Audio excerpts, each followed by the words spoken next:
Português Podcast é mantido por publicidades e doações. Se você gosta do nosso trabalho, considere nos indicar para um amigo ou apoiar o nosso trabalho através do PayPal. Basta procurar no nosso e-mail idioma.portugues.podcast@gmail.com e enviar a quantia que desejar. Este e-mail também é um canal para falar conosco. Envie sua crítica, sugestão de pauta ou abraço caloroso. Nós ficaremos muito felizes em recebê-los. Caso queira mais informações sobre o podcast, procure-nos no Instagram, YouTube ou no nosso site, na descrição do episódio. Lá você vai encontrar as transcrições e mais detalhes sobre a gente. Olá, ouvinte, seja bem-vindo ao Português Podcast, o podcast semanal para você aprender português treinando sua escuta.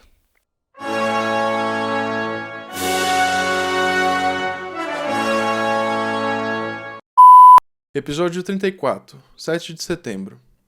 O grito do Ipiranga, proferido por Dom Pedro I no dia 7 de setembro de 1822, às margens do rio Ipiranga, logo após receber uma carta de sua esposa, foi o brado que deu cabo ao processo de colonização portuguesa e ao nascimento de uma nova nação. Tudo começa quando a família real portuguesa, preocupada com as invasões napoleônicas, resolve fugir de Portugal diretamente para sua colônia mais rica e de maior extensão territorial. Chegando aqui, Dom João, o rei de Portugal, resolve elevar o Brasil à condição de reino.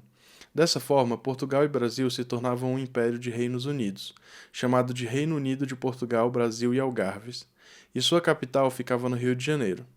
Depois que os portugueses conseguiram expulsar as tropas francesas de seu território com a ajuda da Grã-Bretanha, eles passaram a exigir que o rei voltasse para Portugal.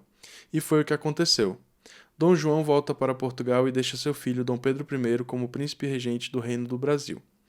No entanto, as Cortes Gerais Extraordinárias da nação portuguesa, que eram uma espécie de constituinte de Portugal, exigiam que Dom Pedro também retornasse para lá. E foi nesse momento que ocorreu o que ficou conhecido como Dia do Fico.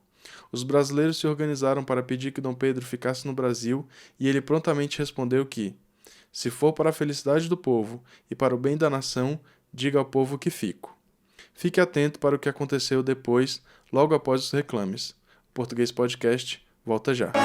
Olá, ouvinte, meu nome é Leonardo e estou passando aqui brevemente para dizer para vocês que se você tem gostado do nosso conteúdo aqui, não hesite em deixar um like, em ativar o famoso sininho e deixar algo nos comentários aqui embaixo. Pode ser alguma sugestão de algum episódio que vocês queiram escutar, alguma reclamação também, mas é isso. Fico por aqui e bom episódio aí para vocês. Tchau, tchau. Voltamos, ouvinte. Logo em seguida, os portugueses se amotinaram contra Dom Pedro no Brasil, o que fez com que ele contivesse a rebelião e nomeasse José Bonifácio de Andrada como ministro do Reino e dos Negócios Estrangeiros, o que deu a ele a alcunha de Patriarca da Independência. Toda essa tensão entre Brasil e Portugal não agradou aos portugueses, que queriam então que Dom Pedro I restringisse seu domínio somente ao estado do Rio de Janeiro e deixasse então o controle do Brasil nas mãos de Dom João, e consequentemente de Portugal. Dom Pedro não estava no palácio naquele momento, e quem recebeu essas informações foi sua esposa, Maria Leopoldina da Áustria.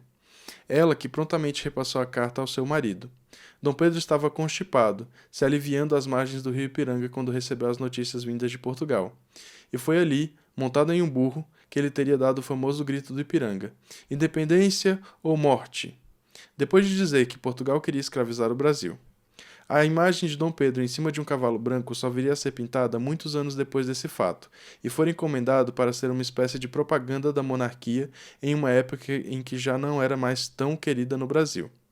Bem, Portugal só reconheceu a independência do Brasil em 1825, quando assinou um tratado no qual o Brasil deveria lhe pagar uma multa. O Brasil conseguiu o dinheiro emprestado com os ingleses e pagou a Portugal, ficando assim endividado. Hoje, comemora-se a independência no dia 7 de setembro em todo o país. Aqui em Brasília, realizam-se desfiles militares no eixo monumental, e é comum os pais levarem as crianças para ver. É uma atividade de fim de semana praticamente. As pessoas ficam debaixo do sol quente assistindo ao desfile que demora por volta de umas longas 4 horas. Mesmo assim, as pessoas se divertem e entendem o sentido daquilo. Quando a data se aproxima, toda Brasília fica enfeitada. E é assim, ouvinte, que comemoramos o dia da nossa independência e terminamos o episódio de hoje. Esperamos que tenha gostado e lhe vemos no próximo episódio. Até mais. Português Podcast, o Brasil via rádio.